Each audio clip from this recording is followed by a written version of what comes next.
Everyone got so distracted with the Dana White privilege. That's so funny. That's the funny thing. Dana White said that's the funniest thing I ever heard. Dana White privilege. Hey, everyone's talking about it. They got so distracted with the Dana White privilege, they forgot about that Dana White power. I don't want to hear anybody complaining about, hey, how come you're not talking about the fights? How come you keep making videos talking about just like drama and stuff like that? I want to hear about fights. For what fights you want me to talk about? Yair Rodriguez and Volkanovski. Are you playing? We don't know. We're gonna pretend like we don't know how that's gonna end. You saw what Volkanovski did to Makhachev. You're gonna come at me like some UFC judges or something like that with like a skewed perspective. Like you don't know what's up. I gotta break it down for you. Ironically, I never did break that one down. So you actually might be waiting on a breakdown. But that's not my point. The point is nobody even cares about the fights right now. Nobody wants to hear about the fights. It's not just me. You could go on Google. You could go on Bing. Is Bing still a thing? You could go on MSN. You could dark web it up. Do whatever you want. Search how you want. Look in the newspaper. Nobody wants to talk about the fights. If you go try to do your own research right now, MMA, news, UFC, mixed martial arts, whatever, you're going to see the same two things. The Conor McGregor extracurricular activities and Alistair Overeem got real skinny. That's all you're going to see. Nobody cares about the fights.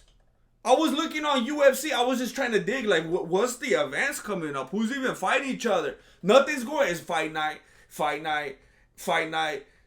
morning, fight afternoon, fight night. Oh, there's a UFC. There's a pay-per-view. Oh, Volkanovski and Rodriguez. We know what's gonna happen. Fight night, fight morning. That's what's going on right now. So everybody's like, oh, hey, what's Conor McGregor doing? Can we get him to do something? Oh, he's just actually trying to be a good dude this weekend. He's spending some time. Can we get him out of the house to get it going? Like, we know what's up already. UFC, Ultimate Fighting Entertainment. Dana White's going in that Vince McMahon trajectory. And we're on to it. And I was thinking about it earlier. Vince McMahon is a genius. And he had me. He had me when I was a little kid. Back when I didn't know. Back when I still had the wool over my eyes, you know? When I was mobbing around like this and I didn't know any better. I was operating off of minimal senses, which still wasn't efficient because I think I got a deviated septum. I either got that or like a lot of boogers. I've never been officially diagnosed because I don't got insurance. But still, it's not, I don't breathe efficiently is my point. But that's not what I'm talking about right now. My point is, Vince McMahon had us all like this, metaphorical or literally. I forgot to make a smooth transition to talk about my new FLEXUAL Tension merch. So I'm doing it right now because I can't afford to not talk about it.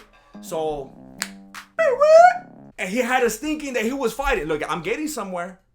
This is exposition right now. I'm building to something. I've seen a comment or two like, fool, like, I don't know, you start talking about this. Fool, you don't think it's predetermined? You don't think I'm talking about this stuff for a reason? You don't think I'm laying the groundwork for you? Hey, Finding Dory, get an attention span right here. Stay with me. This is important. This is like if you go out to get some popcorn, you don't know what's going to be going on later because you missed this part right here. I'm talking about Vince McMahon. I'm talking about WWF. I'm talking about WWE. How did that happen? Well, here's what he thought. Here's what he had us thinking happened. Well, oh no, I don't want to give up the name to the animals. I don't want to give it to them. And he was even holding, when you dig deep, you see that he was even trying to hold on to that name, to the branding. And even when he was supposed to stop, he kept using it. And they were like, hey, we're finally going to have to take legal action because you're not doing the right thing. And he put up the appearance. I'm fighting for this brand. I'm fighting for you guys. I'm fighting for the fans. I don't want to give this up. This is like everything to us. This is like what our people are used to. It's on everything. It's what people have come to know and love. And then he's like, I don't want to have to change it to WWE. I don't want to have to change it to entertainment. I don't want to have to change it to an organization where I could literally get away with anything that I could possibly dream up. I don't want to change it to an entertainment thing where I could do things that even look crazy and insane and psychotic and illegal, and it's completely fine and no one will ever even get arrested or face any kind of consequences because of the label entertainment. I don't want to go in a direction where we could devise the most unbelievable, unjustifiable things that are damaging and crazy and potentially dangerous and be able to get away with it like nothing because it's just like a Hollywood movie and it's all completely pretend and we're all actors. I don't want to go in that direction. Sure. And I know that some of the ways that I described it probably seem like I'm against it, and I think it's a bad thing, and I'm like pointing the finger, but like, nah, I watched it, and I was a big fan, so I'm not coming at it from that perspective. I'm just trying to get you in the mind of Vince McMahon. Look at what he did to us. He went like this to us. You didn't even know that you were walking around like this. It hits you harder when it's metaphorical.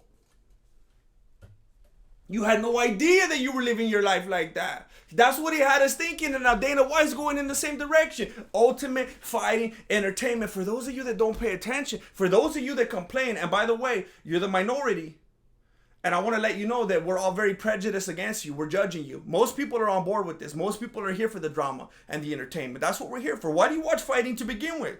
Why do you watch darts and bowling at 4:30 a.m. on ESPN? Whatever you're into is for entertainment. You might say, well, it's because of this, because this relaxes me, or because I actually do this sport myself. At the end of the day, at the beginning of the day even, it's all for entertainment. That's what it's about. And Dana White knows that. He's capitalizing on it. For those of you that don't pay attention to the drama, that's why you miss out on stuff like this. The UFC and the WWE came together. They're now partners, and now it's Ultimate Fighting Entertainment.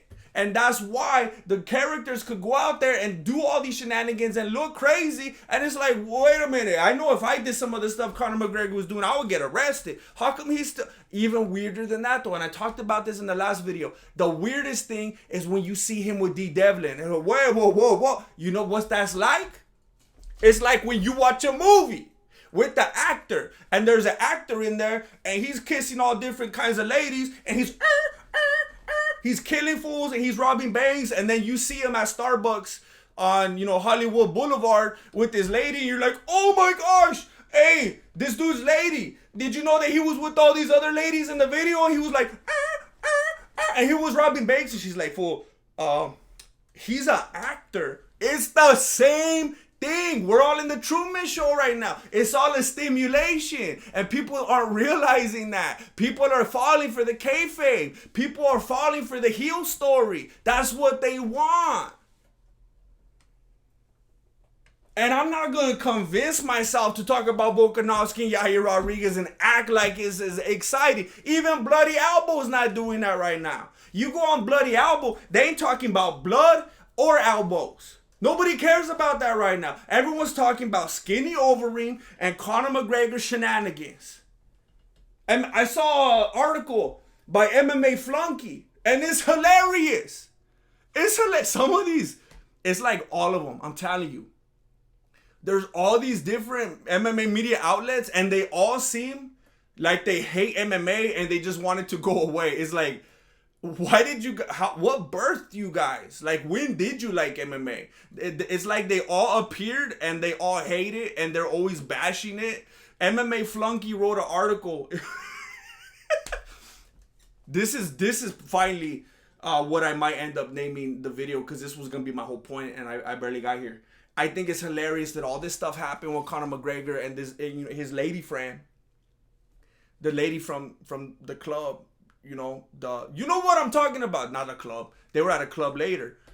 The lady from the NBA bathroom incident, okay? MMA Flunkie was writing an article about that. And they're like, Conor McGregor did this. And he did that. And this is how bad it was. And there's these text messages. And this is what the claims are. And how come we still can't get rid of TUF season 31? The whole angle was like Conor McGregor did something evil and disgusting and horrific and monstrous, and can we please get rid of TUF? Like, Conor McGregor could go on a killing spree, right? He could go and just do all that ugliness and just be evil, and MMA Flunkie's gonna be like, can we cancel season 31 of TUF now? But what we're seeing right now could be a part of what is intentional. Everybody's thinking about, because you never know, like, there's little dudes inserted into, different categories, like Conor McGregor, Tony Ferguson, Israel Adesanya, all these dudes that have like that MMA, what's it called? They have that MMA,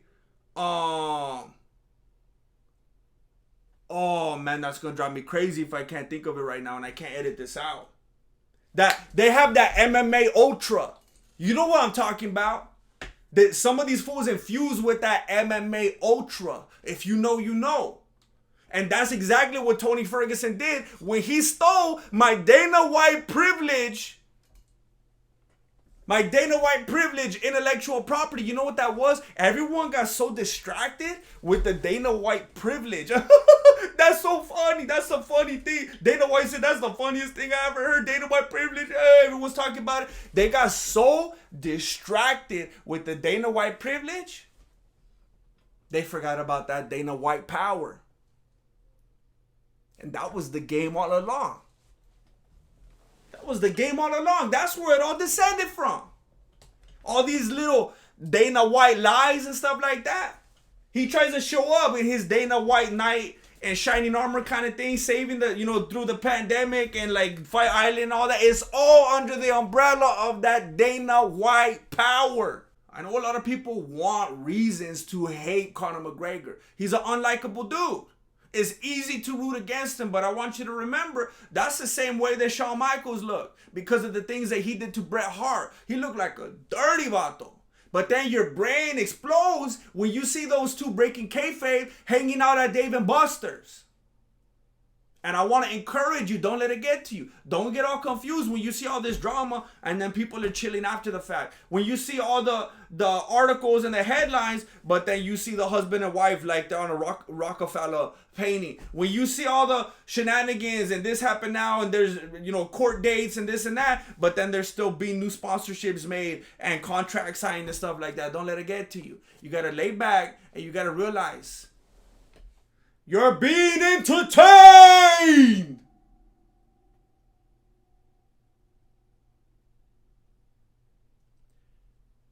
I'm going to be honest with you. I never even seen the movie Gladiator. And I think I used that phrase incorrectly. But you get the sentiment.